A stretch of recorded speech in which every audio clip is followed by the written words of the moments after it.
हमारी संस्कृति, हमारी पहचान। यज्ञ, योग, आयुर्वेद सदा रहे हमारे साथ। भारत के प्राचीन ग्रंथों एवं आधुनिक विज्ञान का दिव्य संगम, यज्ञ महिमा।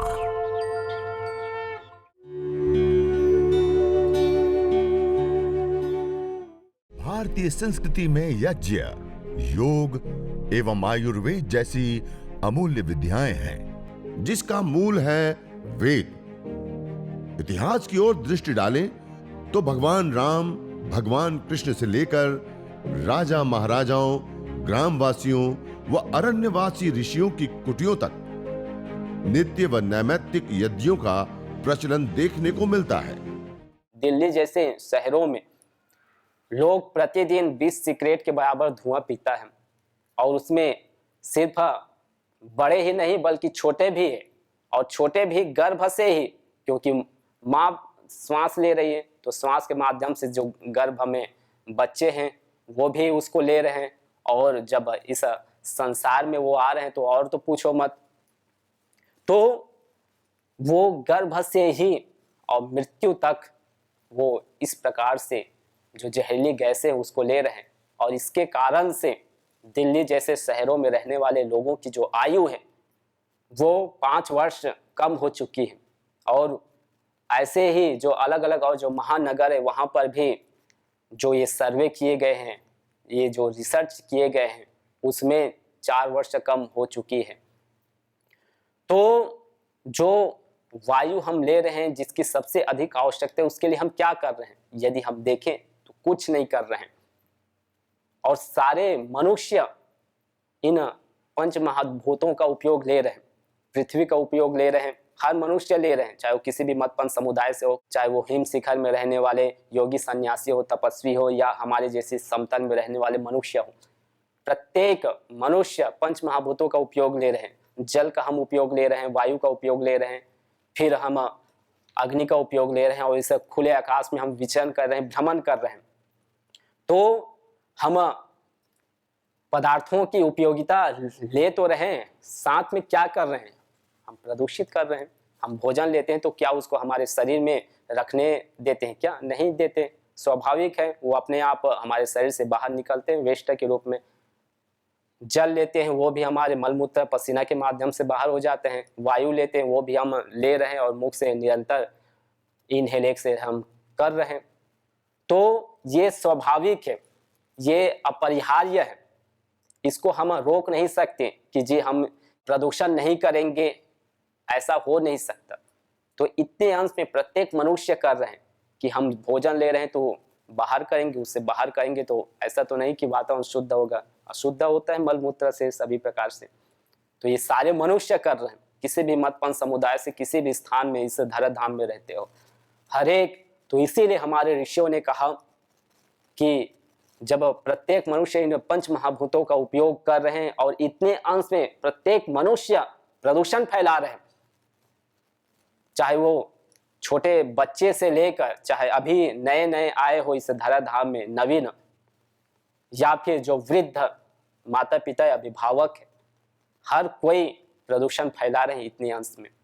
बाकी तो फिर हम देख ही रहे हैं जो बड़े बड़े पावर प्लांट्स लगे हैं, फैक्ट्रियां, व्हीकल्स चल रहे हैं, जो टावर्स लगे हैं, उनसे कितनी बड़ी मात्रा में प्रदूषण फैल रहे हैं, अलग अलग माइक्रोबायोलॉजिकल या गैस फॉर्म में, पार्टिकल्स के रूप में, रेडिएशन के रूप में।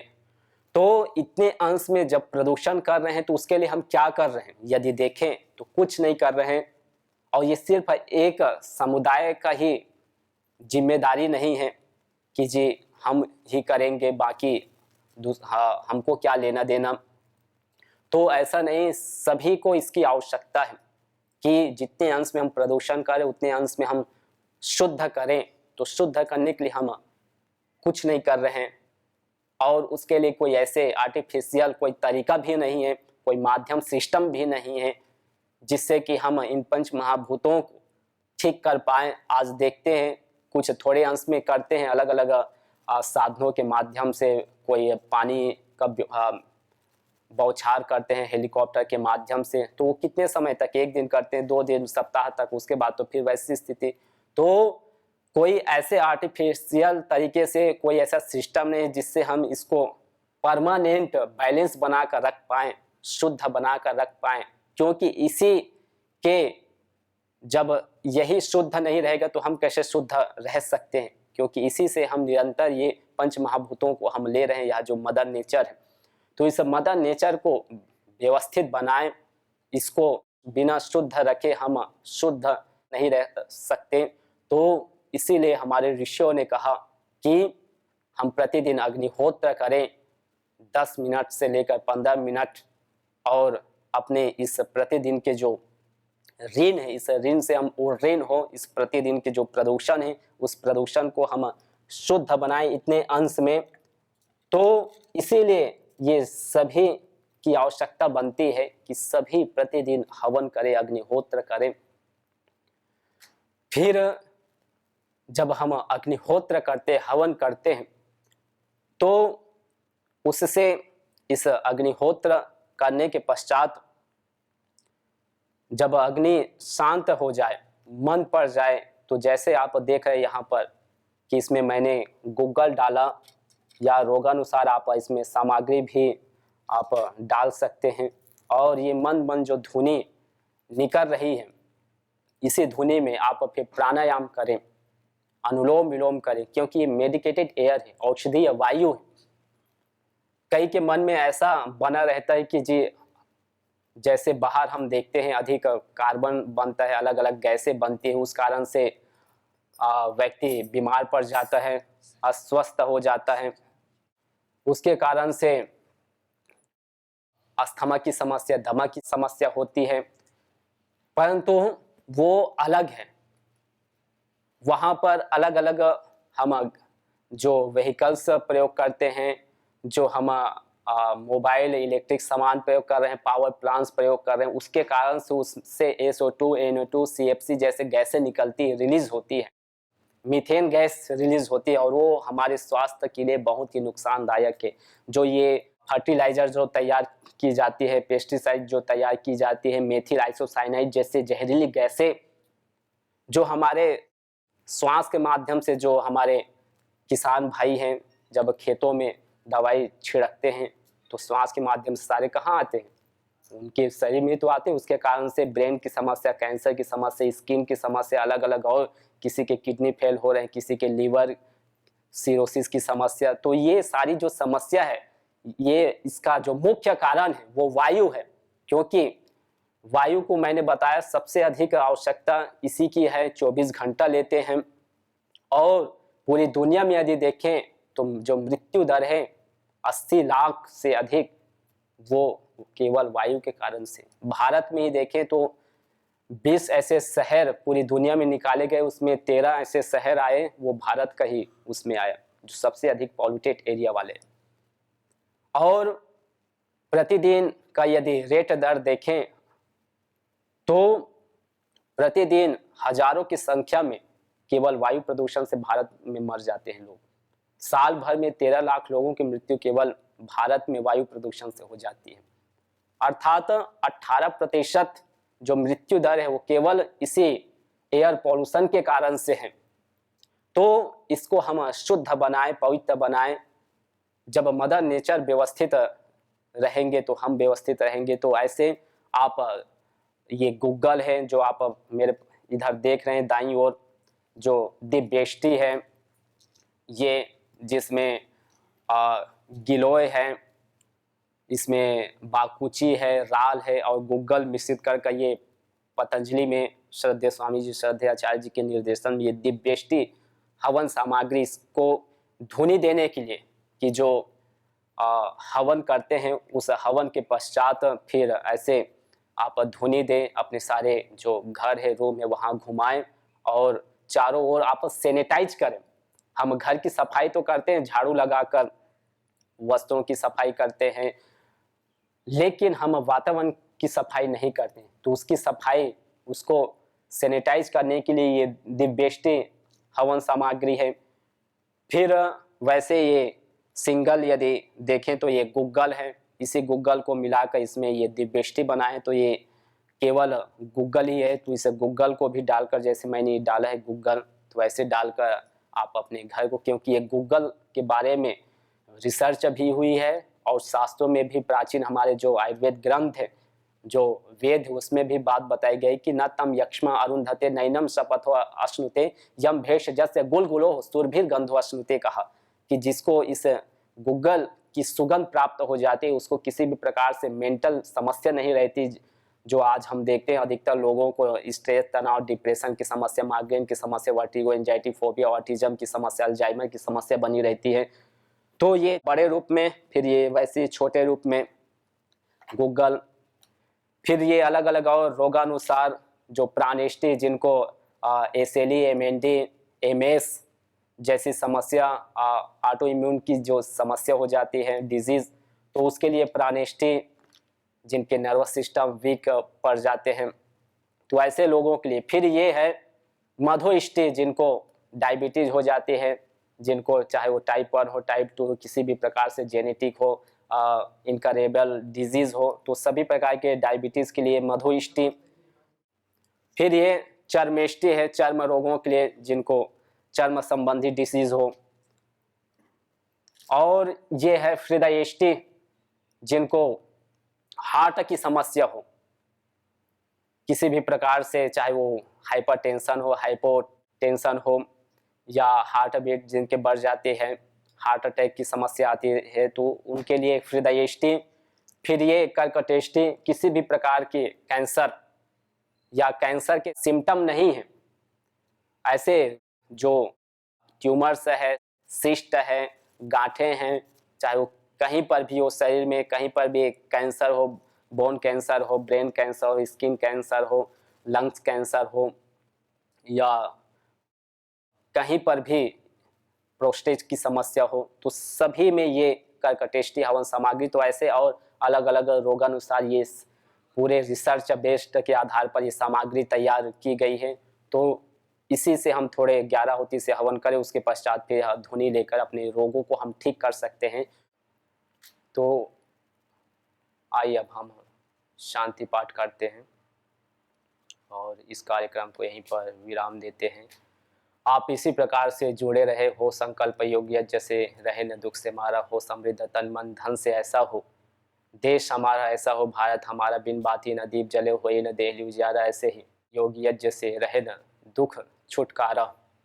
तो हम निरंतर यज्ञ पूर्वक योग करें, यज्ञ पूर्वक हम अपने कार्यों को प्रारंभ करें, तो निश्चित रूप से हम कभी भी बीमार नहीं पड़ेंगे, कभी भी रोगी नहीं पड़ेंगे।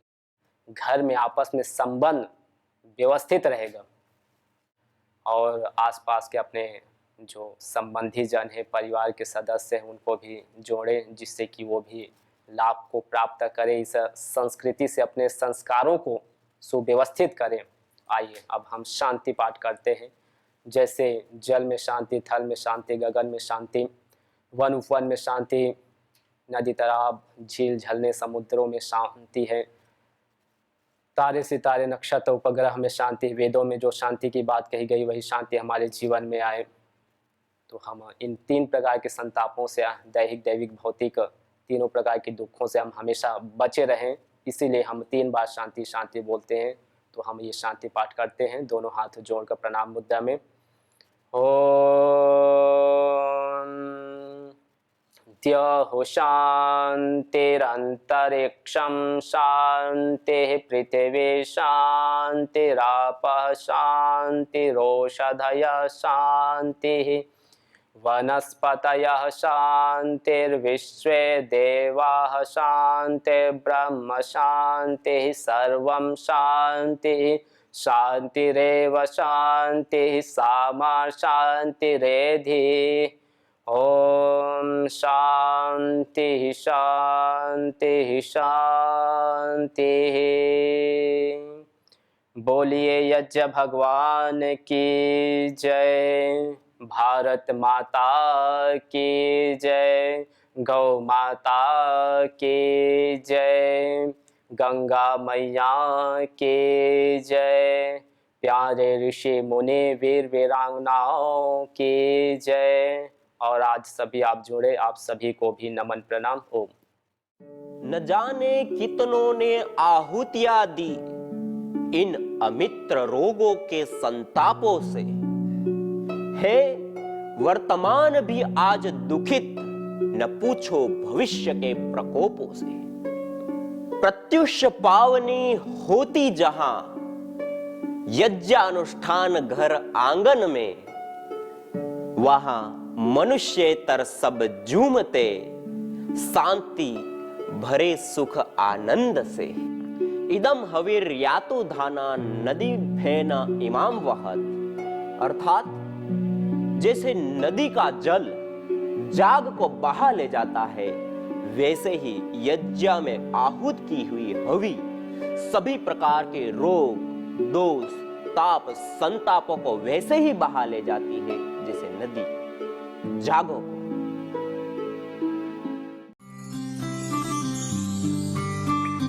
पेशेंट में चूंकि मैंने स्वामी जी इसकी शुरुआत ही अपने परिवार से की है, अगले पेशेंट के रूप में मैं अपनी बहन की बात करूंगा जो बेंगलोर में स्थित है। उनको अचानक से खाना खाते खाते, कोई बीमारी नहीं, आयु 36 वर्ष की है, कोई बीमारी न होते हुए भी अचानक से खाना खाते वक्त उन्हें निगलने में तकलीफ होने लगी, खाना निगलने में, और खांसी सी आ गई। कुछ देर बाद उन्होंने मुंह धो करके कुल्ले करके साफ कर लिया, और जब वो कुछ बोलने गई, बताने गई कि अब मुझसे पानी नहीं पिया जा रहा है, तो बोला भी नहीं गया। अचानक से उनको पता चला कि वो खाना पीना और बोलना बंद हो गया। सडनली खाते खाते कोई प्रॉब्लम नहीं, अचानक से। और बेंगलोर जैसे बड़े महानगर में उनको तत्काल एक बड़े अस्पताल में भर्ती कराया गया। कोई लकवा का अटैक है, कोई और हार्ट अटैक है, क्या है पता नहीं। लगातार 1 महीने 12 दिन तक 8 से 10 बड़े बड़े डॉक्टरों को कंसल्ट कर, neuro surgeon, cardiac surgeon, chest physicians, ENT specialist, अलग अलग बड़े बड़े डॉक्टरों को बुला करके कंसल्टिंग करवा करके 3-4 अलग अलग अस्पतालों में भर्ती करने के बाद, सीटी स्कैन 3 बार, एमआरआई 2 बार निकालने के बावजूद कोई फाइंडिंग सामने नहीं आई। कई बार जैसे मैंने बोला ना, पता ही नहीं लगता बीमारी क्या हो गई। तो इसको कहते हैं कोई प्रारब्ध। मैं वैसे तो पुरुषार्थ को मानने वाला व्यक्ति हूँ, लेकिन प्रारब्ध भी तो है। जीवन अनादि है, क्या बोला? इस यात्रा का कोई आदि तो पता नहीं है, और अनंत है। इस अनादि और अनंत की यात्रा में कब कौन सा कोई वेग आ जाए, और वो आ गया। इसको अभी इसी से पूछते हैं, तो क्योंकि माँ तो थोड़ा बोलने में संकोचित थी। अभी क्या नाम बेटा आपका? नाम क्या है? वनीता। तो क्या क्या हुआ था? आप सबको मेरा सादर प्रणाम। मेरे को खाने से अचानक पूरा घर का काम किया। सुबह उठकर जैसे नाश्ता करने को गई, अचानक से गले में जैसे कुछ अटक गया, और वहीं से ही मेरा आवाज़ बंद हो गया। मैं कुछ बोल नहीं सकती थी, कुछ खा नहीं सकती थी, कुछ पी नहीं सकती थी। और मेरे को डॉक्टर के पास लेके गए, पूरा दिन बॉडी का रिपोर्ट किया, लेकिन रिपोर्ट सब नॉर्मल। और फिर दूसरे डॉक्टर के पास लेके गए। ऐसे बेंगलोर में 6-7 डॉक्टर को दिखाया, सब ने बोला नॉर्मल। फिर ये मेरे सुरेश जी जो है, वो मेरे भैया है, उनको पता चला। वो बोले आप बॉम्बे आ जाओ। हमको बॉम्बे लेके गए, वहाँ भी उन्होंने बहुत सारे डॉक्टर को दिखाया, बड़े बड़े हॉस्पिटल में मेरे को लेके गए। सारी रिपोर्ट होंगी ना तेरे पास? हाँ, सबकी फाइल बना के लाए हैं। नहीं तो लोग क्या करते हैं, झूठ बोलते हैं। आजकल ये धंधा हो गया लोगों का। आजकल आपने देखा होगा ना, अब जैसे कोई आजकल ना ब्रांड्स को चीजों को प्रचार करने के लिए ना लोग, मेरे को ये प्रॉब्लम था, मेरे को ये प्रॉब्लम था। वो एक्ट्रेस होते हैं, और मैं अच्छी हो गई, अब दौड़ रही हूँ, हमारे बच्चे हो गए, मेरे हस्बैंड खुश हैं, मेरी वाइफ खुश है, और मैंने ये यंत्र पहन लिया, मैंने डोरा पहन लिया, मैंने गंडा पहन लिया। हम कोई डोरा गंडा नहीं कर रहे हैं, कोई हथगंडा नहीं कर रहे हैं। ये सारी रिपोर्ट साथ में है। ये उसका गुरुजी ने पानी दिया था, गुरुजी ने ऐसा मंत्र दिया था, ऐसा, और मंत्र का भी पासवर्ड और बताते हैं, इतने शातिर हैं। तो ये सारी रिपोर्ट साथ में लेकर के आए हुए सब, एक पेशेंट की। फिर क्या हुआ? फिर ये मेरे भैया के घर में रोज हवन यज्ञ होता है, वहाँ मेरे को बिठाया और 1 घंटे तक मेरे को ओम ऐसा बोलो, ऐसा उच्चार करने को बोला। तब मेरी हालत ऐसी थी, मैं ओम भी नहीं बोल, जैसे कि मेरा हवा भी नहीं निकल रहा था मुंह से, ऐसी हालत थी मेरी, मैं कुछ बोल नहीं सकती थी। ऐसा मैंने और खाना पीना तो स्वामी जी कितना डेढ़ वजन महीने कम हो में गया था? मेरा 12 किलो वजन कम हो गया था। अच्छा, और उम्र कितनी है तेरी? मेरी अभी 36 है। और ये कब की बात है? ये 1 साल पहले की बात है। 1 साल पहले 36 की उम्र, 12 किलो अचानक वजन गिर गया और खाया पिया ना जाए, बोला ना जाए। वहां से फिर क्या शुरू किया? फिर मैंने ओम ऐसा मंत्र बोलने का प्रयास किया। 1-2 दिन बाद थोड़ा करके आवाज़ निकलना शुरू हुआ। और जहाँ यज्ञ होता है ना, वहाँ जैसे कि यज्ञ के बाद वो गूगल सब वगैरह डालते हैं, उधर ऐसे धुएं में सब प्राणायाम किया। जैसे ये ऐसे डाल करके ना, हवन करके हाँ। फिर थोड़ा डाल दिया। हाँ। और इसके पास में बैठा करके फिर अनुलोम विलोम, हाँ, भस्त्रिका, कपाल भाती करने लग गई। हाँ लग गई। फिर ऐसे 1 वीक में तो मेरा पूरा आवाज वापस आ गया। 1 वीक 1 वीक में? हाँ। और खाना पीना भी शुरू हो गया। थोड़ा तकलीफ हो रहा था, लेकिन बाद में हम लोगों ने भी घर में यज्ञ शुरू कर दिया और उसके माध्यम से ही आज मैं यहाँ पर सब बोल सकती हूँ, खा पी सकती हूँ। डॉक्टर का तो कुछ नहीं है, ये यज्ञ से ही मेरे को सब लाभ हुआ है। और कोई दवाई कुछ नहीं? नहीं, अभी 4-5 महीने से मैंने कुछ गोली भी नहीं लिया। हाँ। कोई गोली नहीं, कोई दवाई नहीं, खाली यज्ञ किया, उसी में ओम का जप किया, लंबे लंबे श्वास लिए, तो ये यज्ञ का जो धूम्र है उससे अब ये ऐसा सूक्ष्म यंत्रों से मापा नहीं जा सकता। कोई ना कोई तो होगा अंदर, नहीं तो दिक्कत कैसे होती? ना बोल सके, ना खा सके, हैं? और कमजोरी शरीर में? हाँ, बहुत कमजोरी थी शरीर में। तो कमजोरी और आ गई ऊपर से, क्योंकि जब खाएगा नहीं ठीक से, बोल चलना फिरना भी, हाँ? तो ये जो यज्ञ की शक्ति है, ऐसे ये कोई प्रायोजित कार्यक्रम नहीं, हो गया जिंदगी में।